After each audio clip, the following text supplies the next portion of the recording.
SDM साहब हमारे पहले महरौनी में रह चुके हैं और अब सर हमारे लखनलाल जी तो इस भावना के साथ में बात करते हैं, परमात्मा से कहते हैं बार बार के हमारे एसडीएम साहब यहाँ पर फिर से आ जाएं।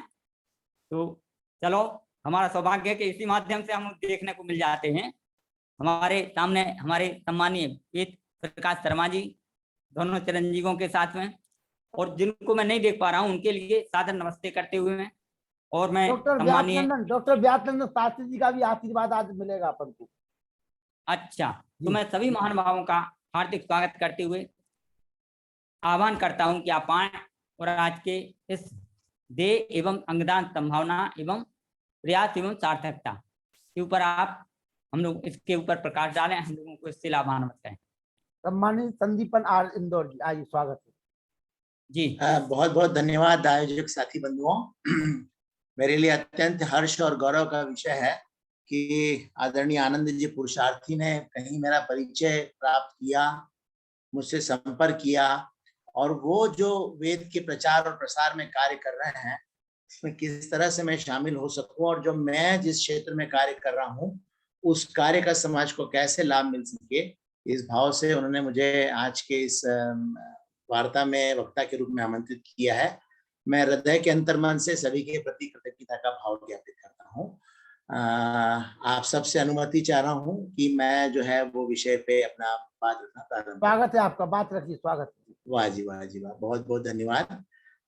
मैं संदीपन आर्य श्री छत्रसाल जी आर्य का सुपुत्र हूँ।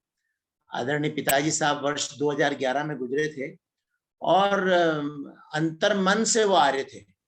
वेद की ऋचाएं उन्हें कंठस्थ हुआ करती थी और कई बार यज्ञ में जो आचार्य बंधु हुआ करते थे वो कभी कोई चीज जाने अनजाने भूल जाया करते थे, पर हमारे पिताजी बिल्कुल, ये मेरा दुर्भाग्य मानूं या मेरे अंतर्मन की कमी मानूं कि मैं उनके जो अच्छे आचरण थे, उनके जो संस्कार थे, उनको अवलंबित नहीं कर पाया। पर हाँ, मैं आर्य हूँ और प्रयास करता हूँ आर्य समाज मंदिर में नियमित जाऊं। आप सब लोगों के मंगल भावनाओं की दरकार है ताकि जो वैदिक परंपराएं हैं उनको हम न केवल जीवित रखें अपितु उसका प्रचार प्रसार करें। मैं संदीपन आर्य अंगदान के क्षेत्र में पिछले 18 वर्षों से कार्यरत हूँ। मुस्कान ग्रुप के नाम से एक सामाजिक संगठन है जिसने शहर के मध्य ऑर्गन डोनेशन के साथ में अन्य कई रचनात्मक कार्यों का कार्य संभाला हुआ है, जिसमें गरीब कन्याओं का विवाह, परिचय सम्मेलन, गरीब बच्चों के अध्ययन अध्यापन में मदद, रक्तदान की सेवाएं, और पिछले 18 साल से जो है वो अंगदान के क्षेत्र को हमने अपना मोर्चा बनाया है और भगवान की कृपा से बहुत बढ़िया सफलताएं हैं जिसका मैं आपको आगे उल्लेख करूंगा। मुस्कान ग्रुप में कार्य करते करते इंदौर प्रशासन ने उस कार्य को एक स्थायित्व दिया। जो इंदौर की अंगदान समिति है उसके अंदर मैं काउंसलर हूँ। उसके बाद मध्य प्रदेश शासन का जो सोटो डिपार्टमेंट है, state organ tissue transplant organisation, उस बोर्ड का मैं एडवाइजरी बोर्ड मेंबर हूँ। तो अंगदान क्या है और अंगदान किस तरह से मूल्यवान है उस विषय पे आज हम चर्चा करेंगे और मुझे बहुत सुखद लगेगा कि हमारी चर्चा उभय पक्षी हो, केवल मैं ही अपनी बात न रखता रहूं। आप सबसे अनुरोध है कि समय की कमी में अगर कोई बिंदु मैं रखने से चूक जाऊं या कोई ऐसा बिंदु जिसमें आपको कोई संशय हो तो I will be very thankful. मुझे बहुत खुशी होगी यदि आप उसे प्रश्न के रूप में अपने हैंड राइज करेंगे और हम वाइस वर्षा उस पर चिंतन मनन करेंगे ताकि कोई मेरी त्रुटि हो तो सुधार हो सके। ऐसा ठीक है ना लखन लाल जी? बीच में जो भी हैंड राइज करेंगे, बिल्कुल बिल्कुल बिल्कुल, आप होस्ट हैं तो आप उनको अनुमति हाँ, दीजिए। नहीं, अनुमति उनको दी जाएगी, उनके शंकाओं का समाधान किया जाएगा। जी जी जी जी जी जी। हम अगर अपने पुराने इतिहास का अगर संस्मरण करते हैं तो एक बहुत बढ़िया उदाहरण मिलता है कि महर्षि दधीची ने अपने देह का उत्सर्ग किया था जिससे असुरों के नाश के लिए शस्त्र तैयार किए। अंगदान और देहदान का एक उत्कृष्ट उदाहरण हमारे शास्त्रों से हमें प्राप्त होता है।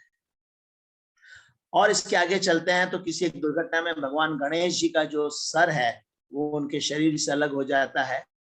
तब भगवान शिव जो है वो एक अंगदान की पहली सर्जरी करते हैं जिनमें उस गणेश जी भगवान पर अपने शरीर के ऊपर के हिस्से में हाथी का मुख जो है वो आके स्थापित किया जाता है। तो शास्त्रों का या पुराने ग्रंथों का उल्लेख देखें तो वहां पर ऐसा दिखता है कि इस तरह के अंगदान हुए हैं। आज के परिप्रेक्ष्य में अंगदान क्या है, इसके बारे में आइए आप और हम समझते हैं। मैं जब इस क्षेत्र में कार्य कर रहा था तो मुझे एक घटना बहुत अच्छे से ध्यान में आती है कि एक दिन सुबह 8 बजे मेरे घर के डोर की बेल बजती है। जब मैं वह बेल बजने पर दरवाजा खोलता हूं तो सामने एक बुजुर्ग व्यक्ति को देखता हूं जिनके साथ में एक 24 वर्षीय युवक साथ में आया हुआ रहता है। घर में बैठाने के बाद में सामान्य आतिथ्य व्यवहार करने के बाद जब बातों का सिलसिला चालू होता है तो मुझे ज्ञात होता है कि वो बुजुर्ग सज्जन बीएसएफ से रिटायर्ड एक हवलदार है और उनके साथ में उनका वह बच्चा है जिसकी 2 वर्ष पूर्व शादी हुई। एक बीमारी में बुखार के चलते हुए किसी दवाई के इन्फेक्शन से उनका ब्लड प्रेशर बहुत राइज हुआ और वो राइजिंग ऑफ ब्लड प्रेशर उनके गुर्दे फेल्यूर होने का कारण बना, उनकी किडनी फेल्यूर। उस फेल्यूर के बाद में वह 24 वर्ष का युवक जो नवविवाहित था, जिसके अपने ही सपने थे, अपने ही जीवन की उमंग और उत्साह था, वो अचानक तहस नहस हो। ऐसे रोगी को हफ्ते में 2 बार डायलिसिस के कठिन दौर से गुजरना रहता है, जिसमें शरीर का पूरा रक्त निकल के डायलिसिस मशीन में जाता है, शोधित होता है, सफाई होती है और वह पुनः शरीर में प्रवाहित किया जाता है। आप कल्पना कीजिए कोई एक ऐसे युवक के साथ में यह घटना जो घटी वो कितनी वेदना वाली। क्या वह घटना आपके और मेरे साथ नहीं हो सकती? We can also be a part of it. वो ईश्वर न कभी करे, कभी आपके और मेरे साथ भी संभव हो सकती। ऐसे पीड़ा भोगते हुए व्यक्ति, ऐसे परेशानी में जीवन गुजार रहे रोगियों के लिए अंगदान बड़े उपकार का काम है। आपके और हमारे छोटी से अच्छी समझ और सार्थक प्रयास से हम भारत के अनेक रोगियों के जीवन में ऊर्जा, रोशनी और स्वस्थता का बड़ा उपकार कर सकते हैं अगर हम अंगदान के लिए आगे आए। तो क्या है अंगदान, आइए हम इसको समझते हैं। जैसा मैंने आपको पूर्व में परिचय दिया, मैं मुस्कान ग्रुप पारमार्थिक ट्रस्ट इंदौर का जो है वो सेवादार हूँ। मुस्कान ग्रुप में अनेक विभाग हैं, उसमें जो अंग और देहदान विभाग है उस विभाग का प्रभारी सेवादार हूँ। और जैसा कि हमारे टाइटल में आप देख रहे होंगे, मासूम चेहरे पर मुस्कान लाने का प्रयास। वे सब लोग जो किसी विपदा में हैं पर दे आर वेरी इनोसेंट, कहीं हमारा प्रयास उनको खुशियां ला सके, इस लक्ष्य को लेके अंतर्मन से हम कार्य कर रहे हैं। और अंगदान की बात को इस सेंटेंस से आप बहुत नजदीक से महसूस कर पाएंगे कि एक खामोशी अनेक मुस्कान। मौत का समय वाकई एक बड़े युग की समाप्ति का होता है, खामोशी का होता है। एक व्यक्ति जिससे हमारा खूब स्नेह है, प्यार है, उसके हम पर बहुत उपकार है और वो जीवन के अंतिम दौर में है या वो गुजर चुका है, उसकी खामोशी मुस्कान का कारण बन सकती है अगर हमने धैर्यपूर्वक उनके अंगदान कर दिए। एक खामोशी अनेक मुस्कान, आओ करें अंगदान।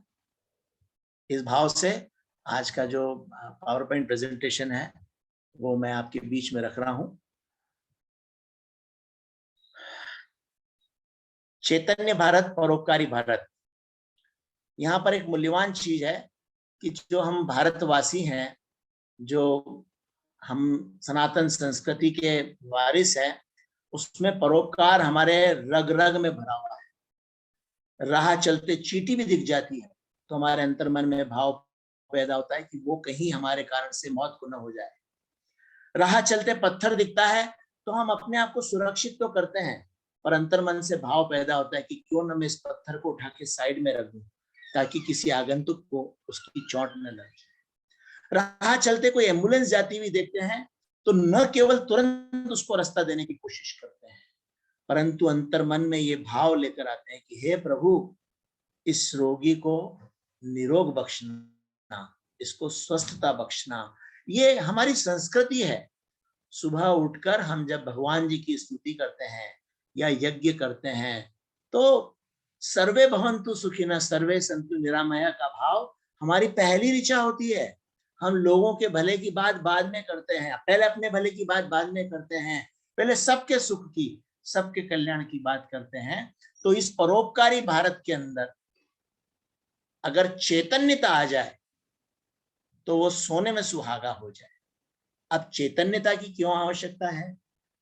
आई have been seeing so many family, मैं ऐसे कई परिवारों को जानता हूं। पिछले 18 वर्षों से इस क्षेत्र में काउंसलिंग करते करते मैं अनेक ऐसे परिवारों के संपर्क में आया जहां पर ऐसा रोगी है जिसका लीवर खराब है, जिसकी किडनी खराब हो गई है, और उनके घर के स्वस्थ लोग उनको गुर्दे का दान कर सकते हैं, अंग का दान कर सकते हैं, पर चैतन्यता के अभाव में।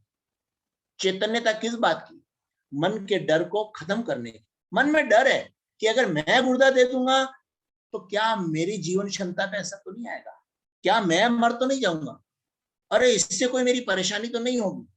ये तमाम प्रकार के भय जो वैज्ञानिक तथ्यों के साथ में अगर हमने चैतन्यता को लिया है तो आप माने कि हमारे अंतर्मन का जो परोपकार भाव है वो बिना रुके काम करेगा, और ऐसे हर रोगी को हम सहायक बनेंगे जिन्हें अंगदान की आवश्यकता है।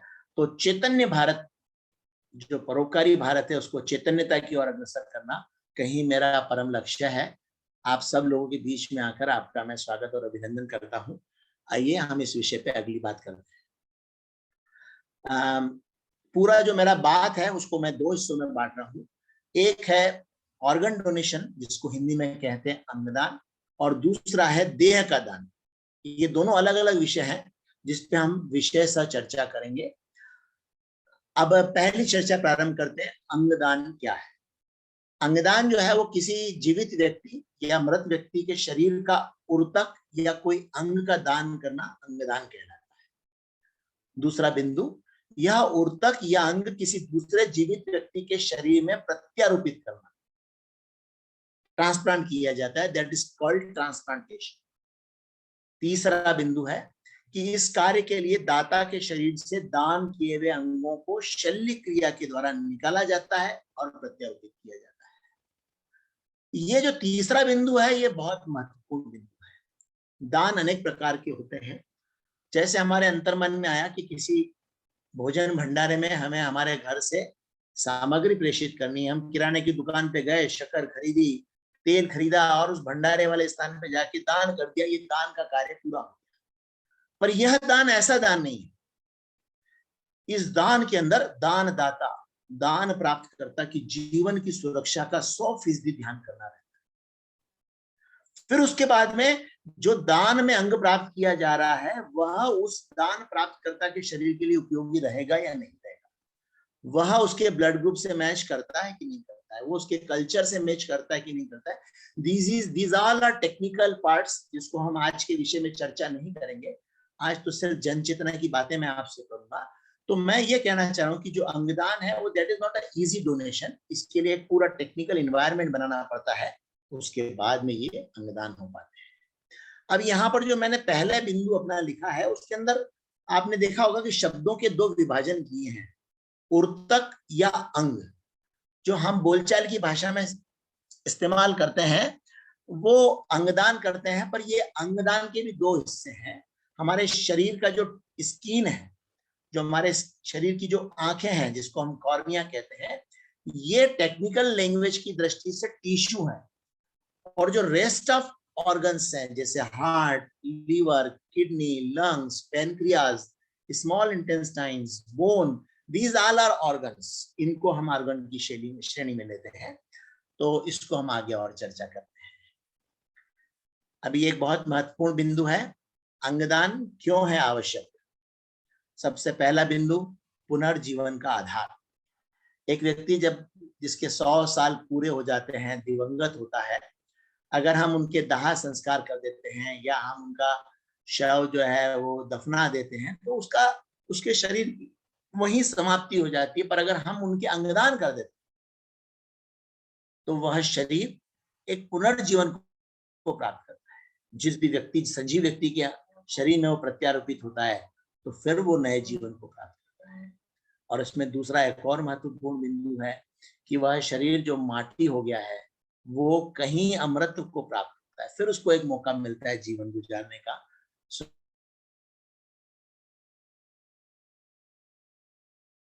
अगर हम विश्व स्तर पर अंगदान की स्थिति को देखते हैं तो भारत में हर 17 मिनट में एक व्यक्ति की मृत्यु अंग प्रत्यारोपण के अभाव में हो रही है। हर 13 मिनट में एक व्यक्ति का नाम उसकी प्रतीक्षा सूची में दर्ज हो रहा है। और विश्व की दृष्टि पे, विश्व पटल पर अगर हम देखते हैं तो हर दिन 6000 लोगों की मृत्यु अंग प्रत्यारोपण के अभाव में हो जाती है। अब ये अंगदान क्या है, इस विषय को हम टेक्निकली समझते हैं। अंगदान जो है वो 2 हिस्सों में विभाजित किया जा सकता है। एक जीवित रहते हुए, कि हम जीवित रहते हुए क्या दान कर सकते हैं, और दूसरी स्थिति है कि हम मृत्यु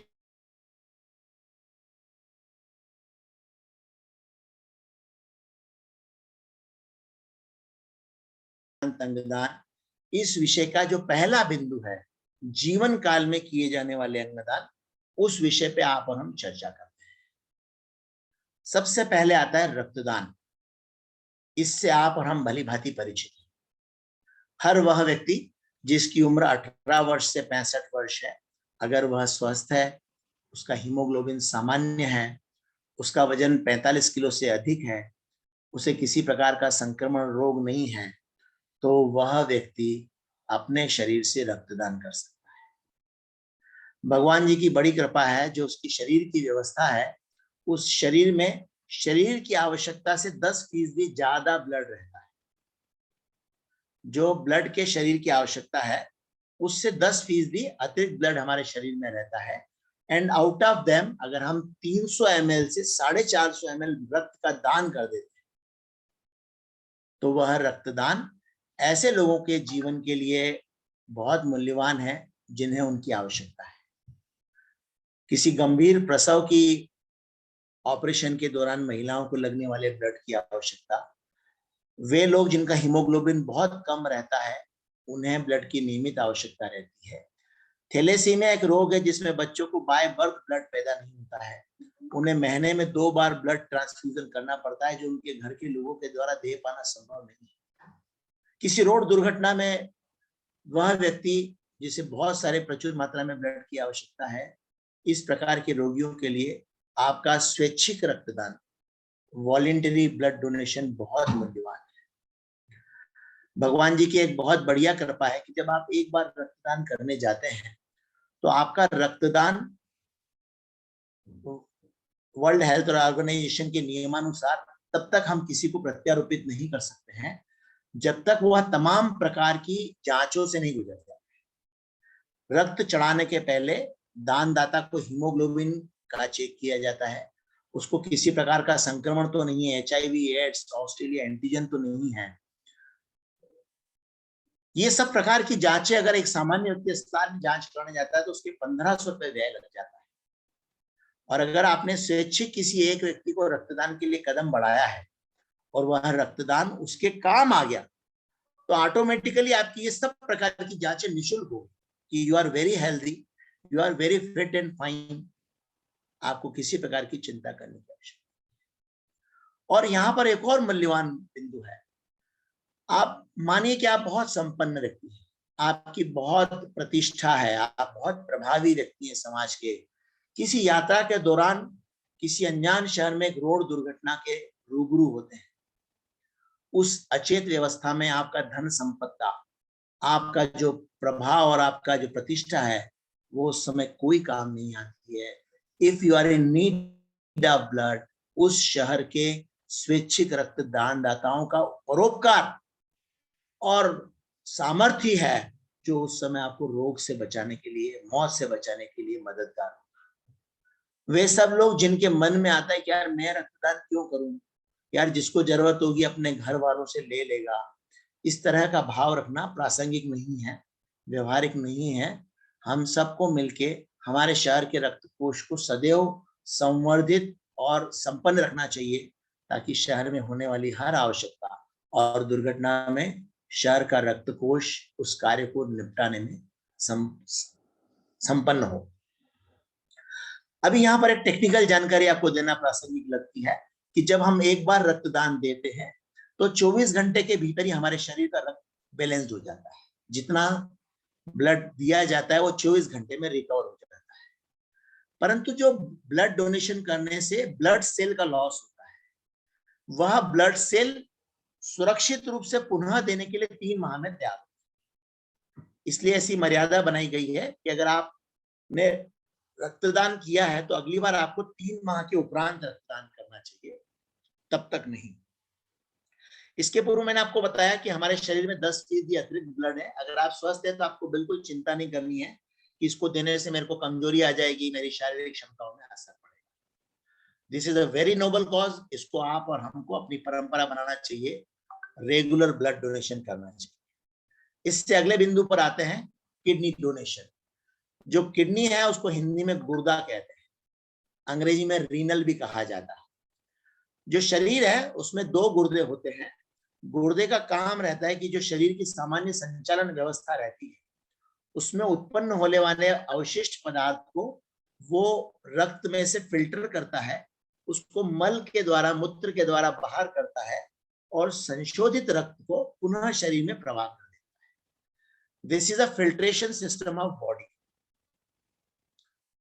कई व्यक्ति ऐसे हैं जिनको जन्मजात 2 किडनी के स्थान पे 1 ही किडनी पैदा हो। कुछ लोग ऐसे भी हैं जिनको जीवन में किसी बीमारी के चलते या किसी शारीरिक दुर्बलता के चलते 1 किडनी संकुचित हो गई, सिकुड़ गई, पर 1 किडनी बढ़िया से काम कर रही है, तो तब तक कोई परेशानी नहीं आती है। परेशानी तब होती है जब दोनों गुर्दे किन्हीं कारणों से काम करना बंद कर देते हैं, तो जो हमारा फिल्ट्रेशन सिस्टम है वो डिस्टर्ब हो जाता है। और इस फिल्ट्रेशन सिस्टम के डिस्टर्ब होने का सबसे पहला संकेत हमें नजर आता है कि हमारे शरीर में पानी भरने लगता है, हमें जो है वो कमजोरी आ जाती है, हमारे स्वभाव में चिड़चिड़ापन, अरुचि आ जाती है। और उसका टेक्निकल एनालिसिस है कि शरीर के अंदर क्रेटिनाइन नाम का एक रसायन है, उसकी मात्रा सामान्य से ऊपर हो जाती है। इट इज अ सिंबल कि हमारा रीनल सिस्टम, हमारा जो किडनी सिस्टम है, जो हमारा फिल्टर सिस्टम है, वो काम नहीं कर रहा है। ऐसे रोगी को जीवन पर्यंत डायलिसिस कराना पड़ता है, जैसा मैंने आपको बीएसएफ के उस रिटायर्ड हवलदार के पुत्र का जिक्र करके बताया। ऐसे रोगियों को स्वस्थ व्यक्ति जो उनके रिश्तेदार हैं अपने 2 गुर्दों में से 1 गुर्दा दान कर सकते हैं। अब दान करने के लिए कुछ महत्वपूर्ण बातें हैं। पहली बात तो ये कि उसका ब्लड रिलेशन अनिवार्य होना चाहिए। भारत में भी कानून है कि रक्त संबंधियों के बाहर कोई भी व्यक्ति गुर्दे का या अंग का आदान प्रदान नहीं कर सकता है, उसको अपराध माना गया है। इस विषय में जिनको भी कोई संशय है वो कृपया नोट करेंगे, मैं उसको फिर उसके बाद में उस पर प्रकाश डाल के अपनी बात को रखूंगा। दूसरी बात यह है कि जो दानदाता है वो पूर्णतः से उपयुक्त होना चाहिए, स्वस्थ होना चाहिए, देने के लायक होना चाहिए। फिर तीसरा बिंदु है, जो ले रहा है उसकी भी उस दानदाता की शरीर से किडनी की मैचिंग होना चाहिए, that is called culture test. तो ये तमाम प्रकार की जब उपयुक्तता रहती है तब जिस सर्जन ने वह ऑपरेशन करना रहता है उनसे उन सर्जन को जो है वो शहर की प्रशासन से उसकी अनुमति लेना, अपने शहर के मेडिकल कॉलेज के टीम को आवेदन देना पड़ता है कि मेरे अस्पताल में ये रोगी है और ये दान करता है, ये दोनों एक दूसरे के लिए उपयुक्त है, कृपया इसकी अनुमति।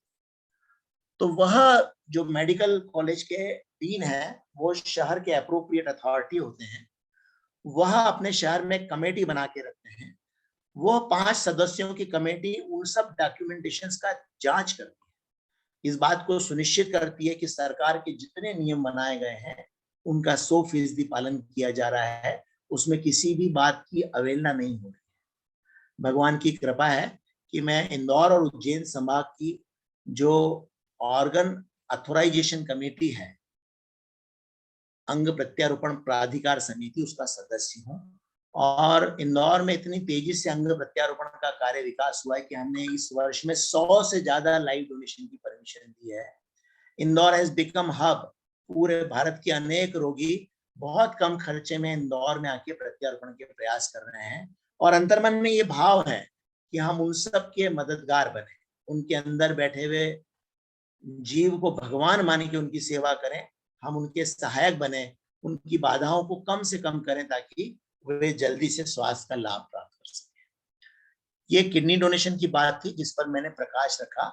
ऐसा संभव है कि आपको मेरी बातों में कुछ चीजों की कमी दिखे, मैं समय का ध्यान रखते हुए अपनी बात रख रहा हूँ। फिर किसी की कोई छूटी हुई बात होगी तो उन्हें बाद में बोलने का अवसर या पूछने का अवसर अवश्य दिया जाएगा। जीवित रहते हुए हम हमारे शरीर से तीसरा महत्वपूर्ण दान कर सकते हैं, दैट इज लीवर डोनेशन।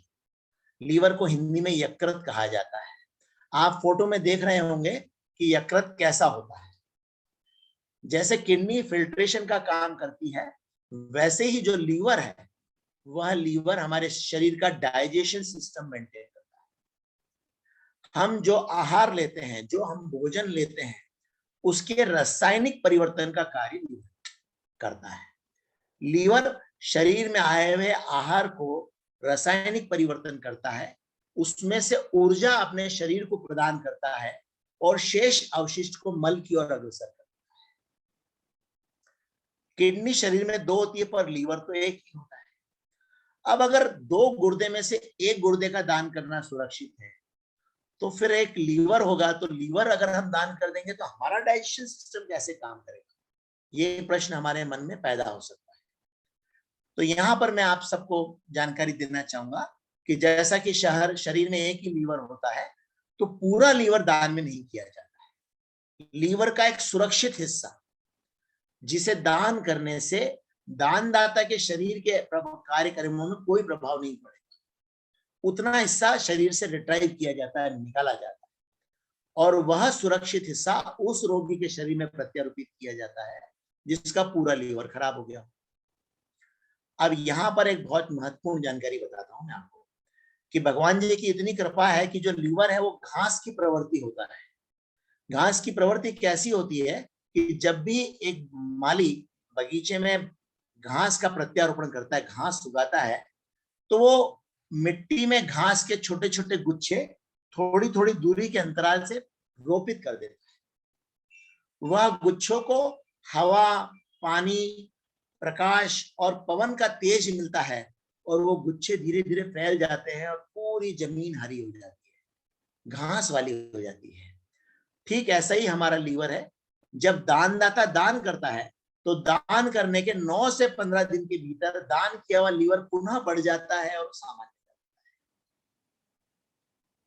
अब यहाँ पर दूसरा हिस्सा कि जिस व्यक्ति का पूरा लीवर खराब हो गया था, उस व्यक्ति के शरीर में जो छोटा सा स्वस्थ लीवर लगाया गया है, वो छोटा सा लीवर का टुकड़ा पूरे उस मृत लीवर को, जिसको सिरोसिस हो गया है या किसी लीवर की बीमारी हो गई है, वो पूरे लीवर को न्यू जनरेट कर देगा। तो इस तरह से दानदाता और दान प्राप्त करता है।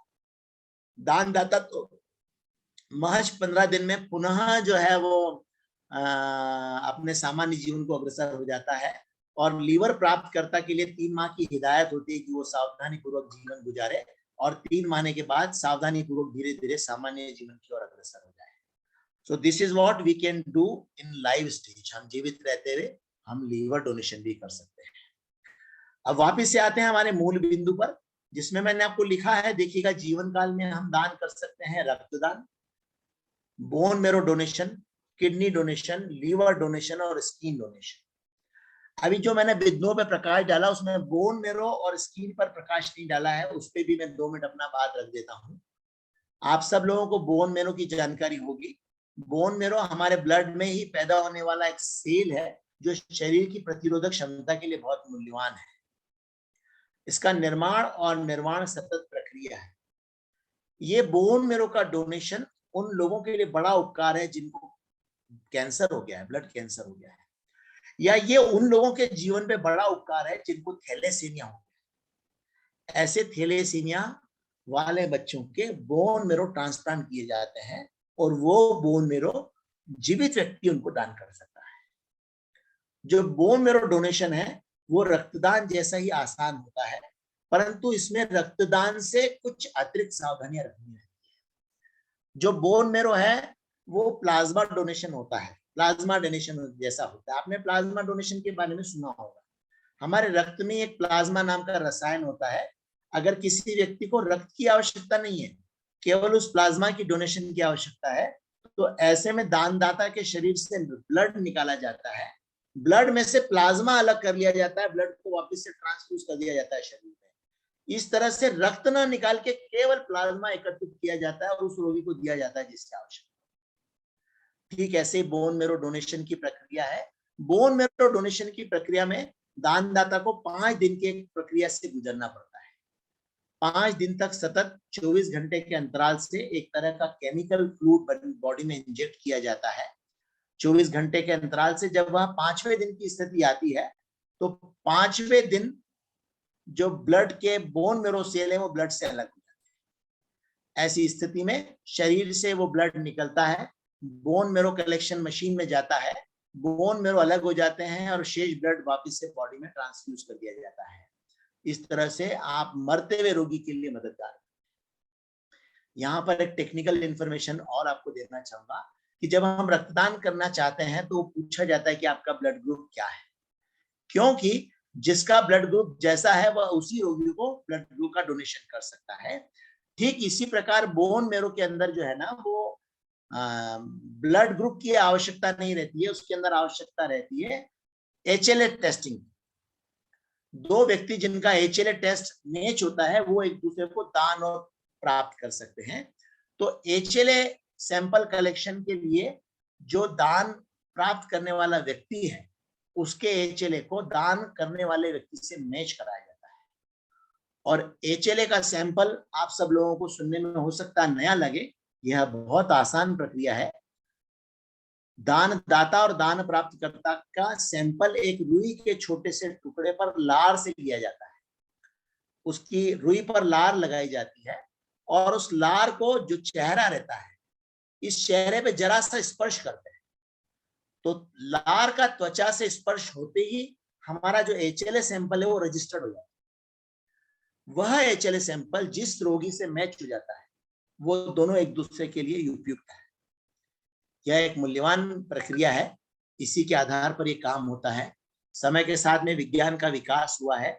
HLA सैंपल्स की बैंक तैयार हो रही है पूरे भारत भर में, ताकि पूरे भारत भर में नहीं पूरे विश्व भर के लोग आपस में इस तरह का समन्वय बना रहे हैं कि जिस व्यक्ति का सैंपल किसी भी व्यक्ति के HLA सैंपल से मैच हो जाए तो वह उसको बोन मेरो डोनेशन करके आए ताकि उसका जीवन बच जाए। यहाँ पर अंतिम बिंदु और भी है, skin donation. Skin donation is also possible in live stage. हम जीवित रहते हुए त्वचा का दान कर सकते हैं ऐसे रोगी को जो गंभीर रूप से जल गया है। वह स्किन डोनेशन क्या होता है, कैसे होता है, मैं उसको मृत्यु उपरांत होने वाले दान के समय में स्पष्ट करूंगा। मैं अभी उस पर प्रकाश नहीं डालता हूँ। अब हम आते हैं इस पूरे केंद्र के दूसरे बिंदु पर जिसमें लिखा है मृत्यु उपरांत किए जाने वाले दान। लखन जी, मैं उम्मीद कर रहा हूँ कि मेरा स्क्रीन क्लियर है और आप समझ पा रहे हैं। बिल्कुल क्लियर, स्क्रीन क्लियर साफ आ रहा है। That is easy to read, पढ़ने में आसान है। बिल्कुल आसान है, बिल्कुल आसान है जी। बहुत बढ़िया, बहुत बढ़िया। तो अब हम मृत्यु के बाद किए जाने वाले दान हैं उसकी चर्चा करते हैं। जैसे ही हम मृत्यु दान का जो कॉलम पढ़ रहे हैं उसके नीचे जब आप देखेंगे तो वहां पे पूरे काम को दो हिस्सों में विभाजित कर दिया है। पहला हिस्सा है सामान्य मृत्यु और दूसरा हिस्सा है ब्रेन डेथ। ये ब्रेन डेथ क्या है, इस विषय में मैं चाह रहा हूँ लखन जी आपको कोई जानकारी हो तो थोड़ा सा प्रकाश डालें ताकि फिर मैं उस पर अपनी प्रतिक्रिया रखूं। आप जानते हैं ब्रेन डेथ क्या होती है? नहीं, हमें तो जानकारी नहीं है। अगर हमारे सम्मानित गुलाब सिंह जी कुछ डालना चाहे प्रतिक्रिया तो स्वागत है उनका। जी जी जी, सम्मानित गुलाब सिंह जी। जी गुलाब सिंह जी, अगर आप बात रखना चाहें तो स्वागत है आपका। हाँ, ब्रेन डेथ क्या होती है के बारे में अगर कोई जानकारी हो तो हम लोगों को दें। जी ओके ओके, समय की कमी है, मैं ही अपने विषय पर आता हूँ। जी जी ब्रेन डेथ जो है वो वह स्थिति है जिसमें किसी रोड एक्सीडेंट के कारण अगर हेड इंजरी हुई, दिमाग पर चोट लगी, या हाई ब्लड प्रेशर के कारण दिमाग में हेमरेज हुआ, अपनी नसों से रक्त का स्त्राव हुआ। जो ब्रेन हेमरेज है वो सिंपली हमारे दिमाग की नसों से हुआ रक्त स्त्राव है। मैं प्रयास कर रहा हूं कि अपनी भाषा में टेक्निकल वर्ड्स के साथ में हिंदी भाषा का, सरल भाषा का उपयोग करूं ताकि आपको अंतर्मन से वो समझना है कि व्हाट द इशू इज। जो ब्रेन हेमरेज है उसमें दिमाग की जो कमजोर नसें रहती है वो ब्लड प्रेशर ज्यादा होने से नहीं संभाल पाती है ब्लड को और वो नसों से फट के बाहर आ जाता है। तो जब रक्त अपने नसों में रहता है तब वह मूवमेंट में रहता है और गर्म रहता है, पतला रहता है, पर जैसे ही वो नसों से बाहर आता है तब वो स्थिर हो जाता है, सूख जाता है। जैसे ही वो सूखता है तो वो पूरे दिमाग में एक सूजन क्रिएट करता है। सूजन पैदा होने से जो दिमाग का पूरा तंत्र है उसमें कंप्रेशर बनता है, एक तरह का दबाव बनता है और उस दबाव के चलते अगर दिमाग की शरीर के शेष हिस्से से कनेक्टिविटी बंद हो जाए, अगर वह कनेक्टिविटी इरिवर्सिबल स्टेज पे आ जाए कि अब तो आप कितना ही प्रयास कर लो, वह व्यक्ति केवल वेंटिलेटर के सहारे जीवित है, वह व्यक्ति इसलिए जीवित है क्योंकि उसको ऑक्सीजन सपोर्ट दिया गया है, वह व्यक्ति इसलिए जीवित है कि उसको डोपामिन और नोरोड जैसे अनेक रसायन के द्वारा जीवित बनाया हुआ है, तो वो केवल तब तक उससे कारण जीवित रहेगा जब तक वह कृत्रिम संसाधन उसके शरीर में लगे हुए। जैसे ही हम उन संसाधनों को हटाएंगे और दिमाग ने काम करना बंद कर दिया है, पावर स्टेशन से जब पावर ऑर्गन्स तक नहीं पहुंचेगा तो वो धीरे धीरे ऑर्गन्स जो है वो प्रेशर में आएंगे और कोलैप्स हो जाएंगे, और कोलैप्स होते ही कार्डियक डेथ हो जाएगी, जिसको हम सामान्य डेथ की बात करते हैं। सो this is the difference between cardiac death and brain stem death. जो स्टेम शब्द है वो दिमाग और शरीर के बीच में जो गला है, गले के पीछे की जैसे गोभी का फूल होता है ना, फूल के नीचे मोटी जड़ होती है, ऐसा हमारे दिमाग की जो है वो पीछे स्टेम होती है। अगर वहां से जांच करने पे ज्ञात हो जाए कि शरीर का दिमाग और शरीर के बीच में संपर्क नहीं रहा है, तो ऐसे रोगी को ब्रेन स्टेम डेथ कहते हैं। इस ब्रेन स्टेम डेथ को प्रमाणित करने के लिए कि रोगी बराबर से ब्रेन स्टेम डेथ की स्टेज पे है, सरकार ने बहुत कठोर नियम बनाए हुए हैं। वह नियम इतने पारदर्शी और कठोर है कि कभी जाने अनजाने भी कोई ऐसा व्यक्ति जिसके जीवन की संभावना हो उसको ओवरलुक न किया जाए, उसके अंगदान केवल तभी किए जाए जब वह उसकी योग्य। उस दान को करने के लिए 4 डॉक्टरों का एक पैनल तैयार किया जाता है। उस रोगी की 13 प्रकार की जांचें करता है, और 13 प्रकार की जांचें एक बार करने के बाद में पुनः वह जांच 6 घंटे के उपरांत फिर की जाती है, ताकि कोई पहली जांच में त्रुटि तो नहीं रहेगी। दूसरी जांच भी ब्रेन स्टेम डेथ को अगर सर्टिफाइड करती है, तब हम ऐसे रोगी के को ब्रेन डाइट पेशेंट मानते हैं। तब उस परिवार से ऐसा आग्रह करते हैं कि आपकी अनुमति हो तो हम ऑर्गन डोनेशन करें। अगर ऐसे समय में परिवार के उपकार भाव प्रबल होते हैं, वे अगर जागरूक होते हैं, संवेदनशील होते हैं, तो उनकी सहमति और स्वीकृति से वो अंगदान होते हैं। तो ये ब्रेन स्टेम डेथ है। और जो मृत्यु के बाद सामान्य वाली डेथ है उसके बारे में भी अपन आगे प्रकाश डालते हैं। आइए पहले अपन इस दिशा में आगे बढ़ते हैं। सबसे पहले जो है, जो सामान्य मृत्यु मैंने आपको बताई है, सामान्य मृत्यु के नीचे आप देखेंगे तो 2 हमने विभाजन कर रखे हैं। एक है बॉडी डोनेशन, देहदान, और दूसरा है टिश्यू डोनेशन। ये जो टिश्यू डोनेशन में 4 बिंदु लिखे हुए हैं, ये 4 बिंदु ऐसे बिंदु हैं कि हृदय गति रुकने के बाद में ये 4 बिंदु दान किए जा सकते हैं। परंतु अगर हृदय गति रुकी ना हो, ब्रेन डेथ हुआ हो, तो ब्रेन डेथ जो स्थिति है वो और ज्यादा मूल्यवान है। उस स्थिति में जो हमारे शरीर के जो दूसरे अंग है, जिसको आप ब्रेन डेथ के नीचे के कॉलम में देख रहे हैं कि kidney, liver, heart, lungs, pancreas और स्मॉल इंटेस्टाइन दान किए जा सकते हैं। तो जो कैडेवर डोनेशंस हैं, जो ब्रेन डेड पेशेंट की डोनेशंस हैं, उस पर फिर चर्चा करते हैं। पहले हम बात करते हैं आंख दान की। भगवान की कृपा से धीरे धीरे भारत जो है वो जागृत होता चला जा रहा है। जिस तरह से ब्लड डोनेशन के आंकड़े बढ़ रहे हैं, ऐसे ही जो है वो कॉर्निया डोनेशन के भी आंकड़े धीरे धीरे बढ़ रहे हैं। आंख दान एक बहुत सरल प्रक्रिया है। इसमें दिवंगत व्यक्ति की आंखों से पहले तो पूरा आई बॉल निकाला जाता था, पर अब तकनीकी में परिवर्तन आ गया है। अब पूरी आंखों को नहीं प्राप्त किया जाता है, केवल आंखों का जो काला काला हिस्सा आप और हम देखते हैं, उस काले हिस्से का जो बाहरी आवरण है वो एक पारदर्शी झिल्ली के रूप में होता है। That is called cornea.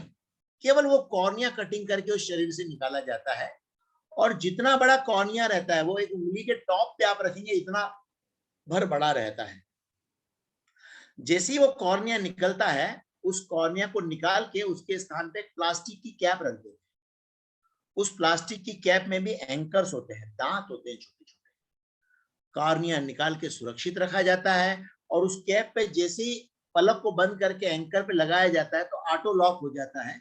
इस तरह से एक टाका भी नहीं लगता है, और दिवंगत की आंखदान हो जाती है। आंखदान करने से किसी प्रकार का रक्तस्राव नहीं होता, अंतिम स्नान, अंतिम संस्कार में कोई दुविधा नहीं होती, और हम भारत के अनेक कॉर्नियल दृष्टिहीन लोगों की आंखों की रोशनी का कारण बन सकते हैं। अब हमें आगदान के लिए करना क्या है?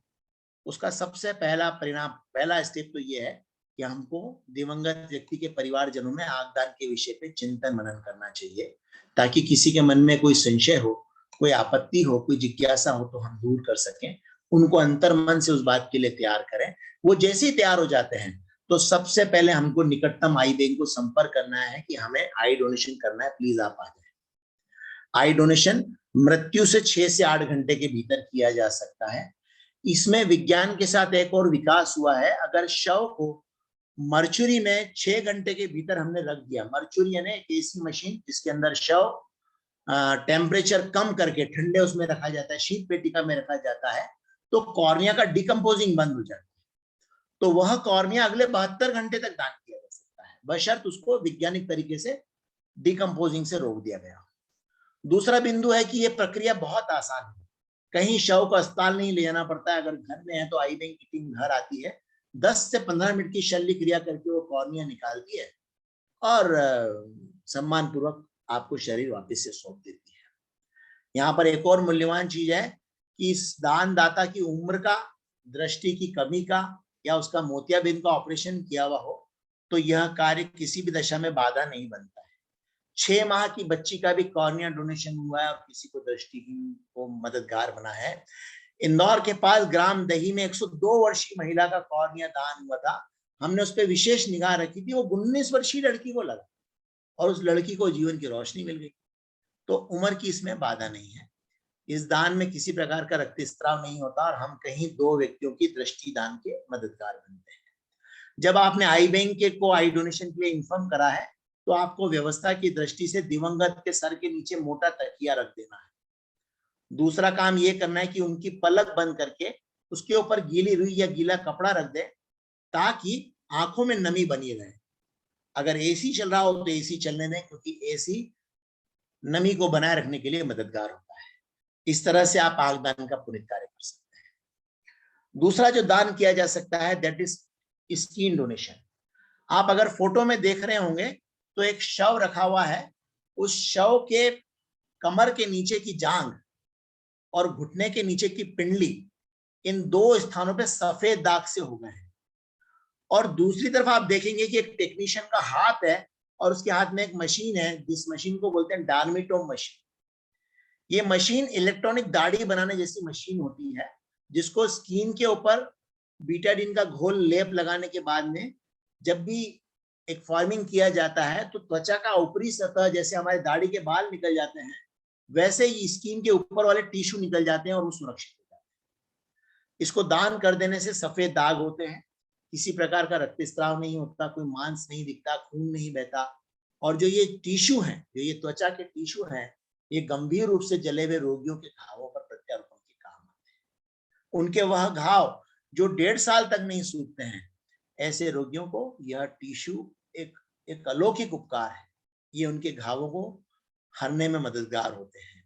और एक और बहुत बढ़िया मदद ये करते हैं कि जो जले हुए व्यक्ति के घाव ठीक हो जाते हैं। आपने किसी जले हुए व्यक्ति को देखा होगा कि अगर वो गले, चेहरे से जल गया है तो जिस हिस्से से जलन हुई थी उसके शरीर की लोच खत्म हो जाती है। वो अगर उस हिस्से से मोड़ेगा तो मोड़ नहीं पाएगा जितनी सरलता से आप और हम लोग मोड़ते हैं। तो अगर उस रोगी को उपचार के दौरान लाइव टिश्यू मिल रहा है तो लाइव टिश्यू ऐसे रोगी की जो शरीर की लोच है उसको बहुत ज्यादा सुगमता से बनाए रखता है। स्किन डोनेशन उस रोगी के लिए मौत के भय से, पीड़ा से और संक्रमण के भय से बचाने में मददगार होता है। भगवान की कृपा से इंदौर में 600 लोगों ने स्किन डोनेशन किया है अब तक। इंदौर से पूरे भारत भर में टिश्यू हार्वेस्ट करके एक्सपोर्ट की जा रही है।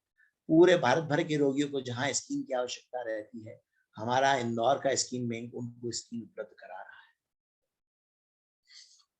अब आते हैं हम ब्रेन डेथ के बाद होने वाले ऑर्गन डोनेशन। देखिए, जो ब्रेन डेथ के बाद होने वाले ऑर्गन के डोनेशन है वो इसलिए केवल ब्रेन डेथ के बाद हो सकते हैं क्योंकि सामान्य मृत्यु होने के अगले ही पल में हार्ट, लीवर, किडनी, लंग्स पत्थर हो जाते हैं, डिकम्पोज हो जाते हैं, फिर उनका दान संभव नहीं है। ये तो ब्रेन डेथ के बाद में सजीव चलते हुए अंगों को क्लैम करके निकालते हैं, तब ये काम करते हैं, अन्यथा खत्म हो जाते हैं। तो सबसे पहला दान हृदय का दान। हृदय के दान में सिर्फ एक बात मैं आपको बताना चाहूंगा कि हृदय की जो आयु है वो बहुत सीमित रहती है। मृत शरीर से निकलने के 4 से 6 घंटे के भीतर अगर वह किसी सजीव व्यक्ति को प्रत्यारोपित नहीं किया जाएगा तो वह हृदय खराब हो जाएगा। इस कम समय सीमा के कारण ऐसे अंगों को एक स्थान से दूसरे स्थान पर भेजने के लिए ग्रीन कॉरिडोर का कॉन्सेप्ट डेवलप किया गया है, जिसमें दोनों शहरों के बीच में शासन मिलके ग्रीन कॉरिडोर का डिक्लेरेशन करती है। तब ट्रैफिक, एयरपोर्ट सब चीजें ब्लॉक कर दी जाती है कि वो ऑर्गन निकले और उस स्थान पर पहुंच जाए ताकि वो 4 से 6 घंटे के भीतर प्रत्यारोपित हो जाए। नेक्स्ट, फेफड़े का प्रत्यारोपण। फेफड़े को अंग्रेजी में लंग्स कहते हैं। यह हमारे श्वास तंत्र का बहुत महत्वपूर्ण हिस्सा है। यह भी हृदय जैसा बहुत मूल्यवान है। इसकी आयु सीमा भी केवल 4 से 6 घंटे रहती है, इसलिए इसको भी ग्रीन कॉरिडोर के माध्यम से तुरंत प्रेषित किया जाता है। अब इस दृश्य में देखेंगे तो आपको नजर आएगा कि हमारे शरीर से जो ब्रेन डेथ के बाद में 6 डोनेशन किए जा सकते हैं, वह ब्रेन डेथ के बाद में किए जाने वाले डोनेशन है heart, liver, small intestines, lungs, kidney और पेनक्रियास। जो शरीर के जिन स्थानों पर उपलब्ध रहते हैं वह इस फोटो से क्लियर हो रहा है। अभी जो डेथ के बाद में होने वाले टिश्यू डोनेशन है उसमें मैंने आपको कॉर्निया और स्किन डोनेशन के बारे में तो बताया, पर हड्डी, हार्ट वॉल और जो हमारे नर्व्स है उनका भी दान किया जा सकता है। हमारे भारत में धीरे धीरे तकनीकी विकास हो रहे हैं।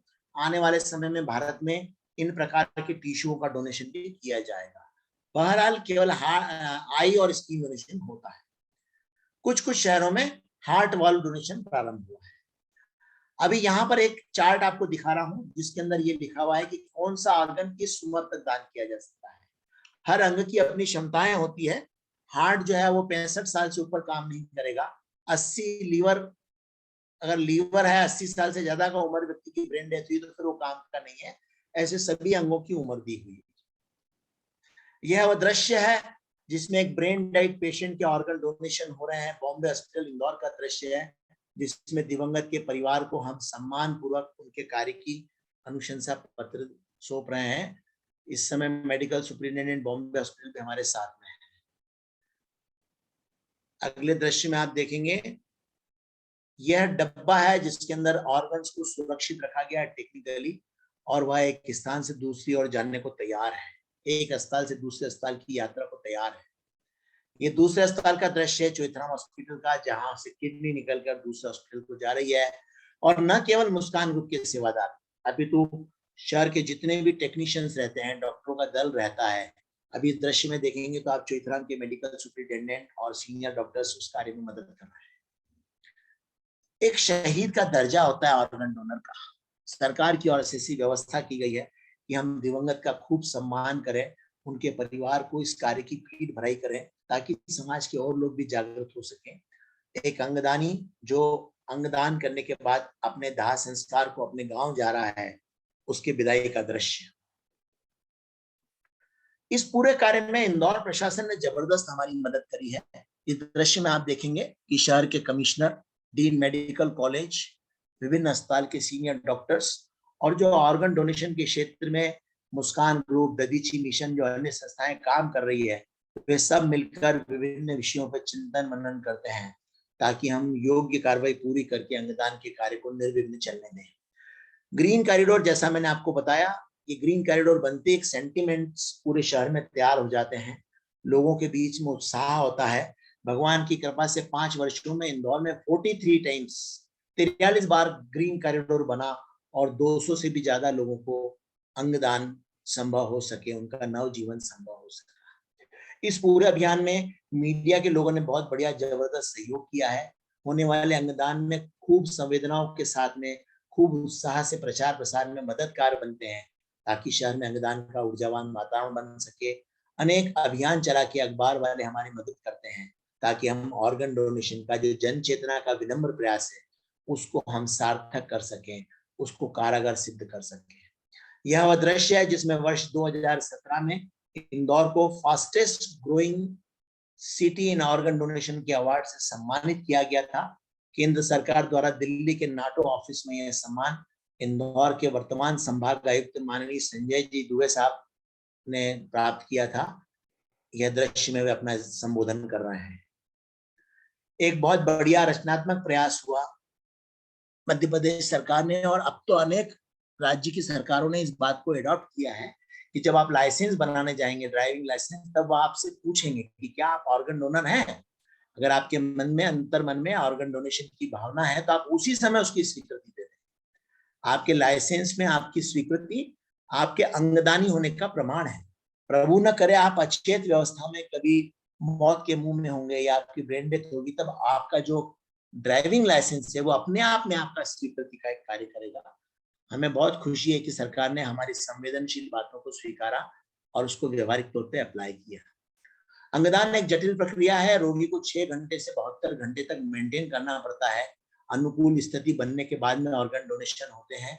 उस दौरान पूरा प्रशासन, ऑर्गन डोनर्स के काउंसलर, मेडिकल की टीम साथ में जुट के काम करती है। एक दृश्य है जिसमें बॉम्बे हॉस्पिटल इंदौर के सीनियर डॉक्टर्स और संभाग आयुक्त साहब मिलकर उस पूरी प्रक्रियाओं पर चिंतन मनन करते हुए दिख रहे हैं।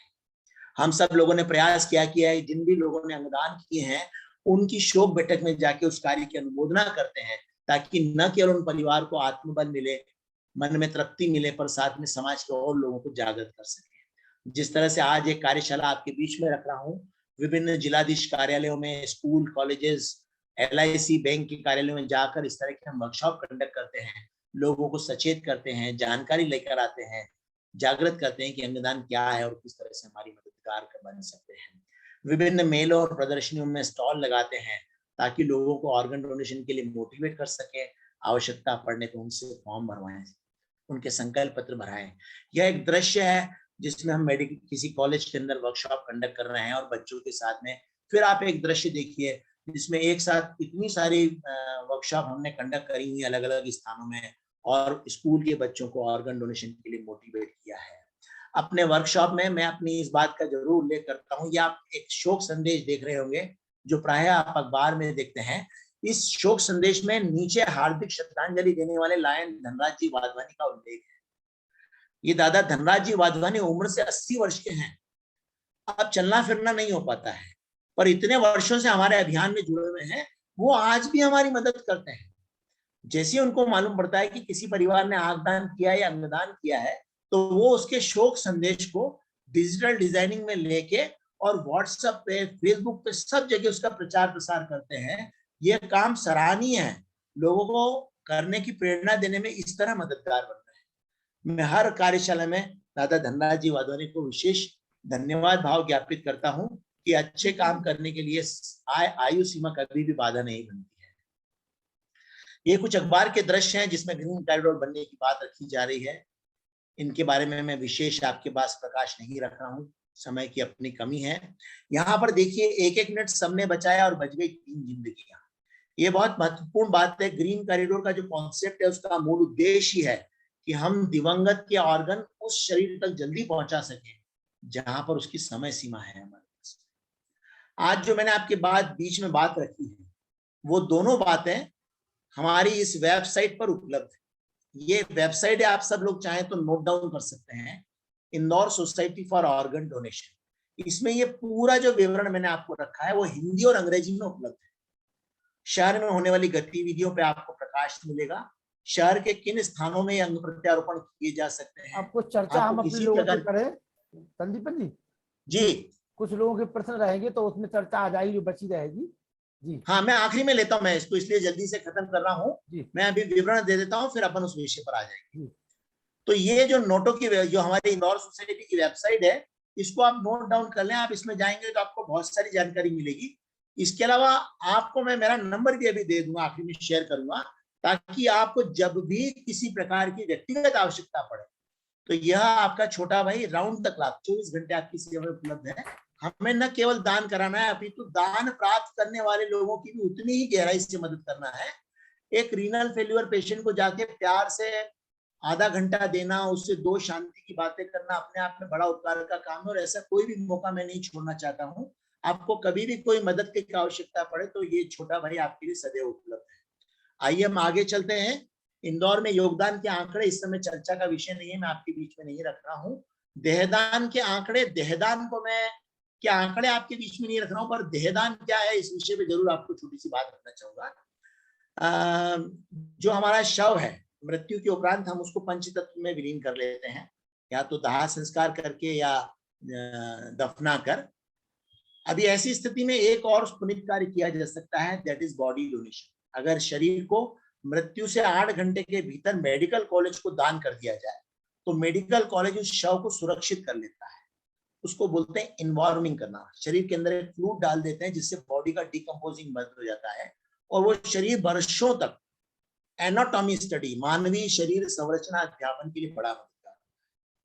अपने आप में एक अलौकिक उपकार है। जैसा मैंने आपको बताया कि राष्ट्रीय स्वयंसेवक संघ के नानाजी देशमुख साहब ने भी अपना देहदान किया था। कल पश्चिम बंगाल के जो बसु साहब थे, ज्योति बसु साहब, उनका देहदान पूरे विश्व में कीर्तिमान है। जब उन्होंने देहदान किया था तो लोगों ने भाव विभोर होकर एक दिन में 6 लाख लोगों ने देहदान का संकल्प किया था। तो अपने आप में हमारे सनातन संस्कृति का एक उत्कृष्ट उदाहरण है कि हमें अच्छे कार्य की पहल का अवसर मिले तो हमारा अंतर्मन करे बिना रुकता नहीं है। मेरे पिताजी पूजनीय दादा छत्रसाल जी आर्य का भी वर्ष 2011 में उनकी व्यक्तिगत इच्छा के चलते देहदान हुआ था और आज उनका नश्वर शरीर आज भी मेडिकल कॉलेज में एनाटॉमी स्टडी के लिए काम आ रहा है। तो body donation is a very noble cause, इसे आप काम में कर सकते हैं।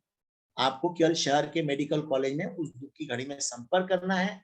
आप किसी भी शहर में आपको कोई दुविधा हो तो आप वहां बैठ के मुझसे संपर्क करें, मैं उस शहर में उस व्यवस्था को कोऑर्डिनेशन करने की कोशिश करूंगा।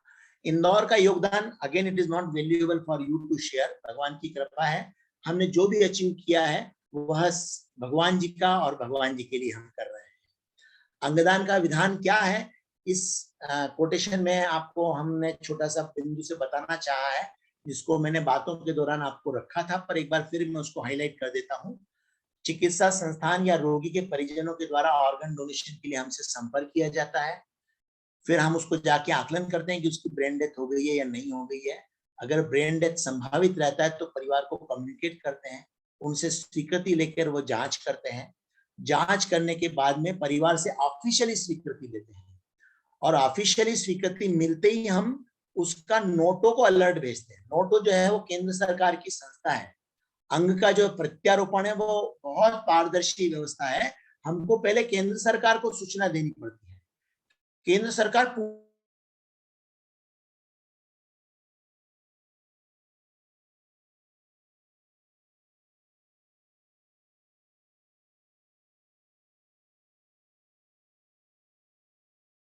में दर्ज है वो उसका प्राप्त करता है। तो ये this is what the process of organ donation, अंगदान का विधान है। अगले बिंदु पर आते हैं। यह है एक स्क्रीन जो इंदौर सरकार ने तैयार किया है। ये विभिन्न अस्पतालों में अनिवार्य कर दिया गया है। वहां के रजिस्ट्रेशन काउंटर पर, आईसीयू के वेटिंग सेक्शन में, सब जगह ये अनिवार्य रूप से लगा हुआ है।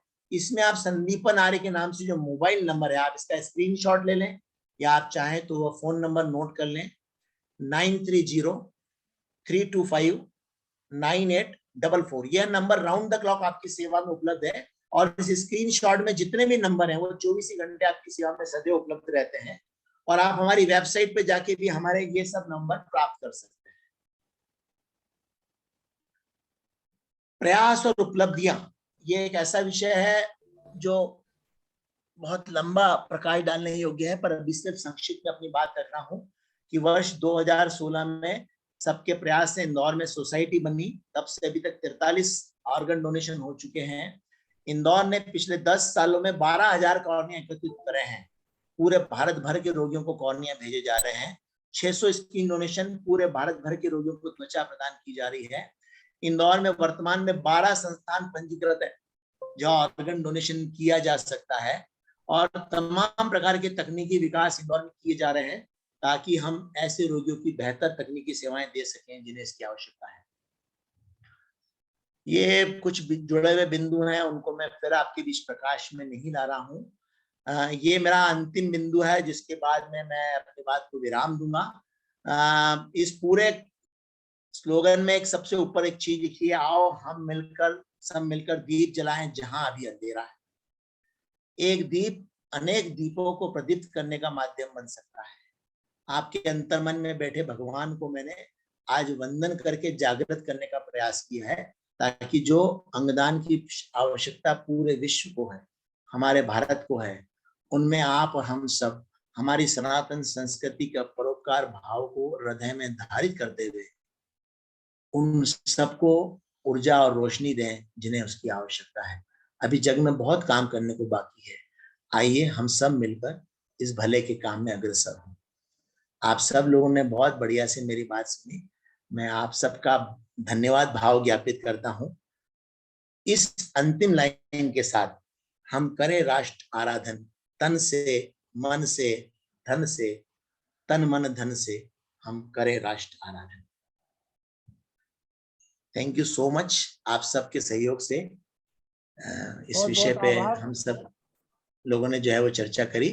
अब मैं चाह रहा हूं कि एक अंतिम समय सीमा के मैं बहुत नजदीक हूं, एक 5 मिनट में हम जिज्ञासा का सेशन रखें ताकि हम हमारी बात को विराम दें। जी लखन जी। स्क्रीन थोड़ी सी आप बंद कर दीजिए, स्क्रीन बंद कर दीजिए।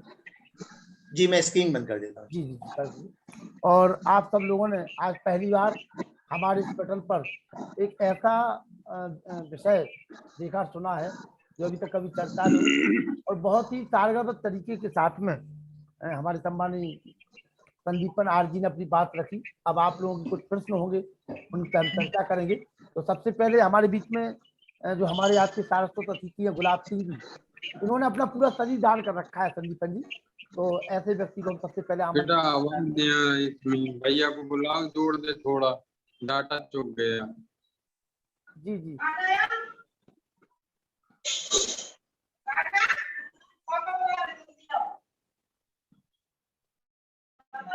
इसको जोड़ दो थोड़ा, डाटा वो हो गया। डाटा खत्म हो गया। हाँ बेटा जोड़ दीजिए ताकि तुरंत आ जाए। चलिए, अगर किसी का कोई प्रश्न हो तब तक जो हमारी आवाज सुन पा रहे हो, रेज द हैंड का बटन दबा दें, अपना हाथ उठा दें, ऐसा हम उसको तुरंत उसका माइक खोल देंगे। इससे संबंधित जो भी अभी चर्चा आपने सुनी, बहुत अच्छी चर्चा हमारे बीच में हुई है। तो रेज द हैंड आ रही है, आवाज आ रही है आपकी? वीडियो खोल लीजिए, आप वीडियो खोल लीजिए। अच्छा मैं सभी को सादर नमस्ते करता हूँ। वीडियो बंद है आपका? वीडियो बंद है आपका? वीडियो बंद है? आवाज कट रही है लगता है। नहीं, आवाज तो सही है, वीडियो बंद है आपका, वीडियो खोल लीजिए। आप थोड़ी देर में मैं बात कहता हूँ। हाँ डाटा चेंज कर लो, आप डाटा चेंज कर लो। चलिए, तो अनिल अरोड़ा जी, आपका प्रश्न क्या है, पूछ लीजिए। अनिल अरोड़ा जी माइक खोलिए। जी अनिल जी आप बोलिए। नरूला जी आपका माइक अनम्यूट कीजिए। हाँ कर लिया मैंने। आवाज आ रही है सर मेरी? जी जी बिल्कुल अच्छे से। आदरणीय संदीपन जी, मुनि जी और लखन जी, आप सबको सादर प्रणाम।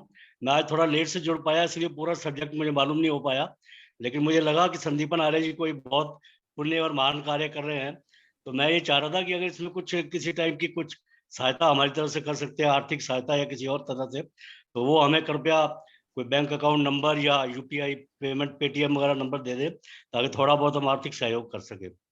तो यही मैं जानना चाह रहा था। वाह नरूला जी, मैं सबसे पहले तो आपको अभिवादन करता हूँ, और जैसा कि आप मेरे से उम्र में खूब बड़े हैं, मैं आपके लिए आदरणीय नहीं हूँ, आपका प्रिय हूँ, आपका अपना बच्चा हूँ। सर आप इतना पुण्य कार्य कर रहे हैं, आप आदरणीय ही हैं। नहीं मैं आपका बच्चा हूँ। अब मुझे आपने ये बताया कि आप आर्थिक रूप से मदद करना चाहते हैं, उसके पहले मुझे बताएं आप कौन से शहर से बात कर रहे हैं? मैं सर गुरुग्राम से। गुरुग्राम से आप बात कर रहे हैं? हाँ जी। तो नरूला जी, यहाँ पर सबसे मूल्यवान ये है कि अर्थ की आवश्यकता सब जगह होती है, पर अभी अर्थ से ज्यादा महत्वपूर्ण जो दान है वो है चेतना का दान। ठीक है। जो संदीपन भाई कर रहे हैं, वो संदीपन भाई जैसे संदीपन भाई पूरे भारत भर के शहरों में पैदा हो जाएं, वे उस शहर के लोगों को अंगदान के बीच में जानकारी दें, शहर में होने वाली मौत में उन लोगों के संपर्क करके उनको मोटिवेट करें। आपके परिवार में जब भी कोई मृत्यु हुई है, अभी तक आप उनके दुख में शामिल हुए हैं, पर अब आपको शामिल तो होना है, पर उनको साथ में मोटिवेट करना है कि क्या साहब हम आगदान कर दें, क्या हम त्वचा दान कर दें, क्या आपके छोटे से प्रयास से अगर उनकी स्वीकृति मिल जाए तो आपको एक समन्वय की सेवा देनी है। गुरुग्राम यानी दिल्ली के पास में बहुत बढ़िया आई बैंकिंग काम कर रही है। ददीची हाँ जी। देहदान समिति है जो बहुत बढ़िया से काम कर रही है, चलिए उनको आपको संपर्क करके ट्यूनिंग करके देना है। रही बात आर्थिक मदद की, तो वो मैं आपको अपना नंबर शेयर किया हूँ, आप और मैं उस विषय पे चर्चा करेंगे, फिर हम कोई भी ऐसी योजना बनाएंगे धन्यवाद। ताकि आपके अंतर मन के भावों को हम व्यवहारिक सम्मान रूप में काम में ला सकें। सम्मानी गुलाब सिंह जी हमारे बीच में आ चुके हैं, जिलाधिकारी महोदय जी। अभी नहीं, थोड़ी देर से। हाँ जी, बताइए। जी, मैं सभी को सादर नमस्ते करता हूँ। मेरा आवाज थोड़ा रेलवे स्टेशन के पास है तो हो सकता है डिस्टरबेंस हो जाए जी आइए बीच में। मेरा जो जानकारी है अंगदान देहदान के बारे में बहुत कम थी, आज